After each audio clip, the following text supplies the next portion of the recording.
Hi, this is Dr. McClellan, and this video is about the cover letter writing assignment. So just like the resume assignment, there are content assignment instructions and there are formatting assignment instructions.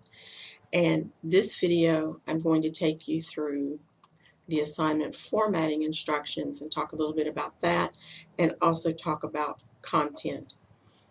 All right, so the very first section is the sender's address in the first section. You may never write a business letter, but then again, you may. So it's always good to know the basic format of one. This is a basic business letter format. So the first section is your sender's address. That's you, the person who's sending the letter. You want your name at the top, and it needs to be at least one size font larger and bold-faced than the rest of your document. Include your mailing address with your city, with your street, the number of the street, the city, the state, the zip code, your phone number, and also an email address. And I like to include my LinkedIn email address or my LinkedIn account because someone may, I'm going to send this out for a job and I want people to go look at my LinkedIn and see what I'm about as an instructor. The date is the second section. It is one blank space from the sender's address. Be sure that you type out the word. You want to spell the word's month out, and then you want the day as a number, a comma, a space, and then the year as numbers. The receiver's address is the third section. It is one blank space from the date line, and it is going to have, hold on, there we go. If you have a person's name specifically, then you want to include the name, but you also want to include their title. And the reason you do that is include both of them, if you can, is John Doe. By the time you make format your letter, your cover letter, and send to John Doe, he may not be the director of human services or human resources anymore. He may have moved on to a different job with a different company. He may have been demoted. He may have been promoted. By putting both, if John Doe is no longer there, whoever opens the letter, and hopefully you're going to put this on your envelope also, is going to say, oh, Director of Human Services, that's that new guy, Alan Self. Be sure to put their entire address where it's going to. You don't need an email address here. You may not actually know the email address in some instances. So what do you do if you don't know this person's name? If you don't know this person's name, then just use the title of the job, or the title of their HR department. And it may be Director of Human Resources, it may be Human Resources. You just want to be able to put that title of the person that it needs to go to. And one of the ways you can find this information out is by going and looking at the company's website and looking in the directory for Human Resources and see if you can find it that way. If all else fails and you can't find anything, you might want to still put Human Resources, because then it'll go as close to Human Resources as possible. Okay. Now, one of the things that you can do, if you don't have a person's name, instead of putting to whom it may concern, because never, ever, ever use to whom it may concern. That's too vague. Or if you're not sure of if this is a Mr. or a Ms., one of the things that you can do is make the formal greeting a subject line and all caps everything, and the subject would be the position, the job that you're going to apply for, that you want to be interviewed for. So we go from, let's see, So we can go from Dear Mr. Doe, if we know his name and know that he's a Mr., to just his first and last name, Dear John Doe, all the way to a subject line with the title of the position. Now remember, this is formal. It is business formal. So remember that you punctuate Dear John Doe or Dear Mr. Doe with a colon. You don't if it's a subject line, just if you use a name. Formal greeting. Oh, there it is. Sorry, I didn't highlight. Now the body of the letter is the 5th section, and it encompasses 4 blocks of text. Business writing, technical writing uses blocks of text. It does not use paragraphs. You're not going to use paragraphs in this class. Also different from English 1301 is 1 sentence can be a paragraph. 2 sentences can be a paragraph in technical and business writing. So you don't have to labor over having 5 sentences per. You want to be brief and succinct while still covering all the information you need to cover. So the first block of text states where you heard about the job. And I put in here, so I recently read the job posting for a new English composition instructor on Indeed.com. And then I also wanted to get in there a little bit of my personality. Teaching freshman composition and sophomore literatures are my favorite things to do because I enjoy watching students develop their critical thinking and writing skills. I go more for a more professional approach. You don't want to get too pally or too friendly or too creative, but you do want to get into that first paragraph, or maybe even the second or third one, a little bit of your personality. Otherwise, it's just a very bland letter. Oh, and so why will this particular sentence stand out? Teaching freshman composition and sophomore literatures are my favorite things to do. It's because not a lot of English instructors want to stay. They may enjoy teaching freshman comps and freshman and sophomore literatures, but most English professors want to go on up and teach the higher levels of literature classes. But I prefer comp, and that's one of the reasons I like teaching technical writing also, because it helps me, it lets me watch people develop their critical thinking and writing skills from a professional standpoint. I enjoy it. All right, the second text block, you want to state specifically the skills that you have this job asks for and use some of the same words in the ad. So I've said my bachelor's degree and master's degree are both in English. I also have certifications in technical writing and creative writing and in EDD, in curriculum instruction, from the University of Houston. So, let me get something to drink. So every single posting for English teachers is going to say at least a master's degree in English. So I needed to put that in there. And then I also put in here that I have certifications in technical writing and creative writing. I did not see this in any of the ads, but I wanted to add it into just to make sure that this person understands I'm a well-rounded writing instructor, and it gets a little bit of more of my personality in it, because the person reading it's going to go, wait, they know how to teach technical writing and creative writing? That's 2 very different types of writing.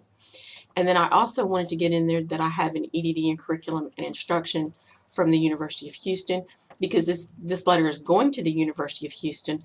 I wanted to let them know that I'm an alumna.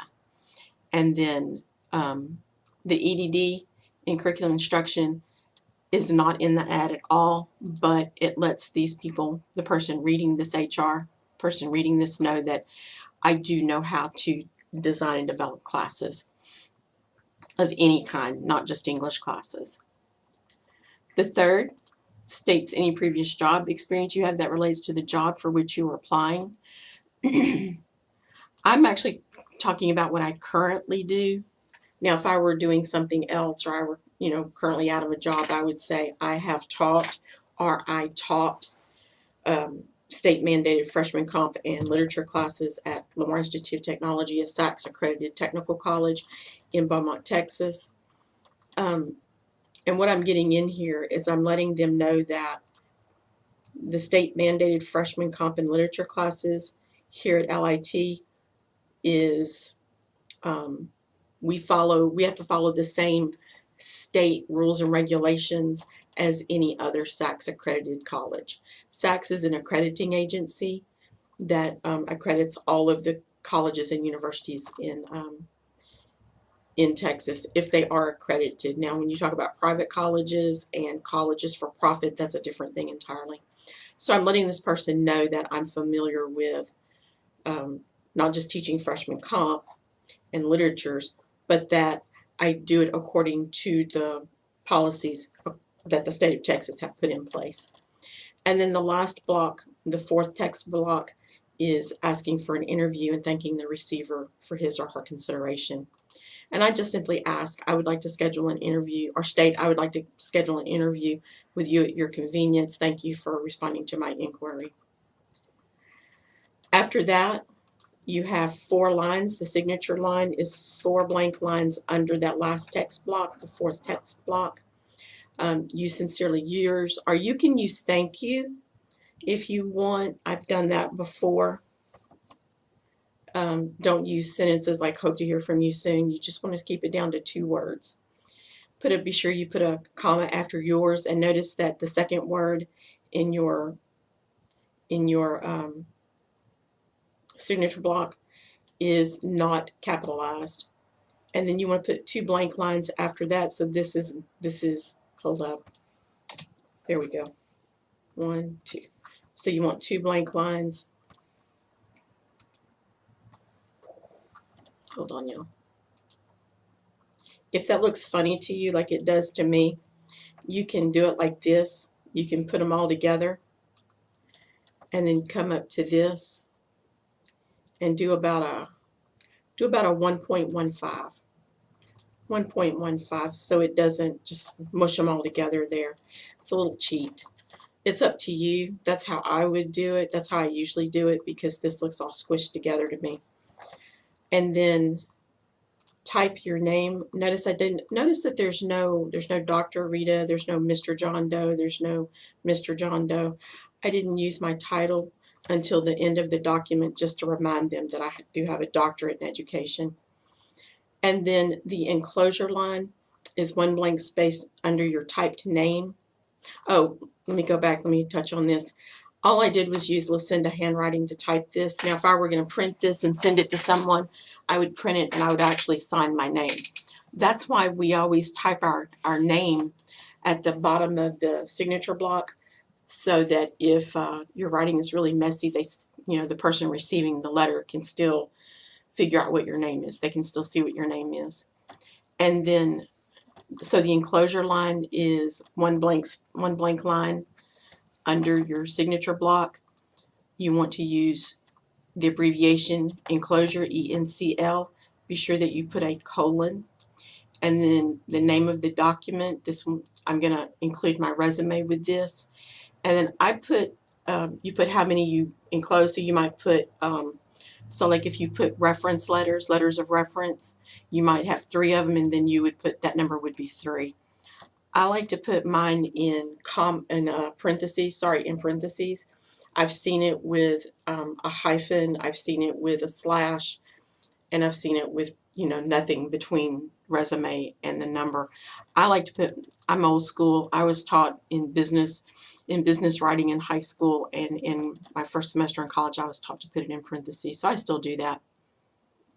All right, so let's open this back up, and let's just talk for a second. Okay, so as you can see, with business letters, there are some things that are definite.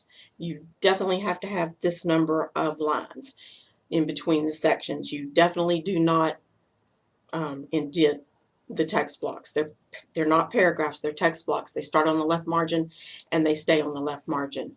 Now, As you could see while I was doing this, some things you can do a little bit with your with your formatting and make it a little bit different. Let me pull that up. If I wanted to, especially if my letter is a lot longer, I could put all of this information on the same line.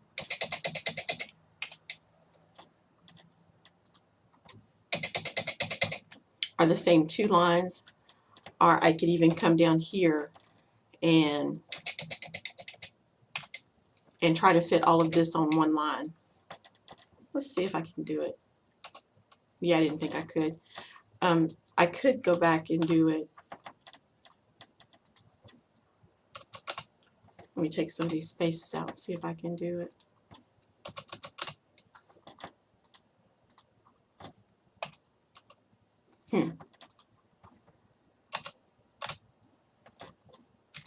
No, I don't want to take any more space than I can help. So the other thing you could do is you could bring it down a size and see if that'll work. No? What's holding me up here? Hold on. Let me see what's going on here.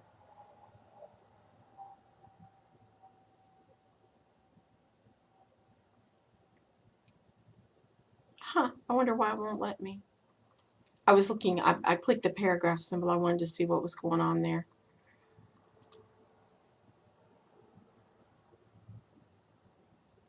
I wonder.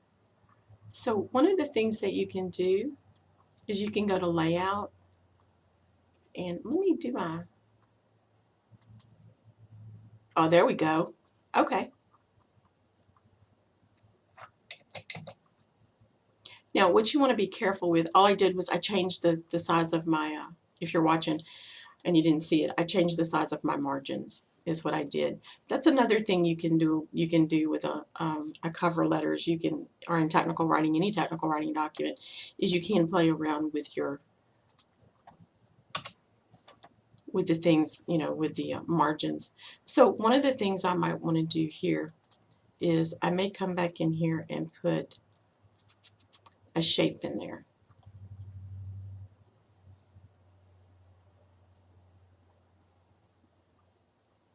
I don't see a dot. Can I put,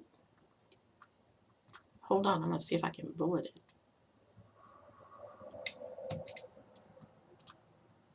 Well, let me bullet that one too. No, it won't. I was going to see if I could bullet it. Okay, it says no.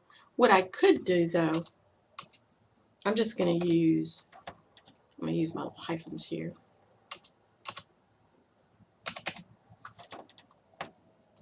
So all I'm doing is putting some straight lines, some hyphens. Notice I'm not using the underscore, I'm just using the hyphen in the middle. All right, there we go. The other thing you could do is you could go out on the internet and you could find a dot type of punctuation mark. And there's probably some in here, I just don't know where they're at. I could also go down to street. So what I'm trying to do is I'm trying to get this all on one line. Let's say I have a really long letter because I had more information here and here and here that was required. Let's say the job posting said include all this information in your letter, in your cover letter, and it just made it a really long letter. And I'm trying to keep it all on one page. You never want a cover letter to be more than one page, if at all possible. And so I'm just trying to keep all this on one page, and I'm putting in my little symbols to keep things separated. So there are things like that you can do. Now remember we're doing master copies. So this is a master copy, or what it should be is a master copy of your letter, of a cover letter, which means that you would use this to send to more than one person, and you would customize this according to according to what the job posting asks for. So yours may look different for every single job you apply for.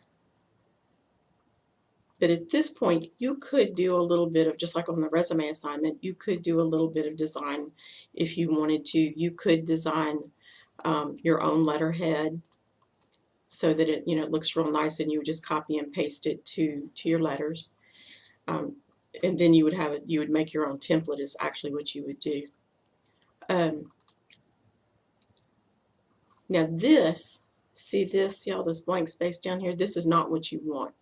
So I'm going to go back to my original letter here.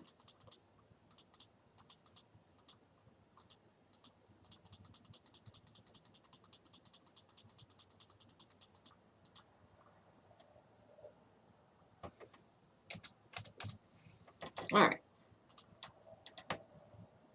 And see, that's not quite so bad. There's not quite so much blank white space down there.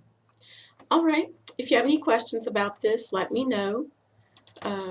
Be sure to get this assignment turned in. Don't forget, your writing assignments have unlimited attempts as long as you do them by the due date. All right. Well, this one is only 21 minutes long, so I think I'm good. All right. And I know you're happy. All right. Email me if you have questions.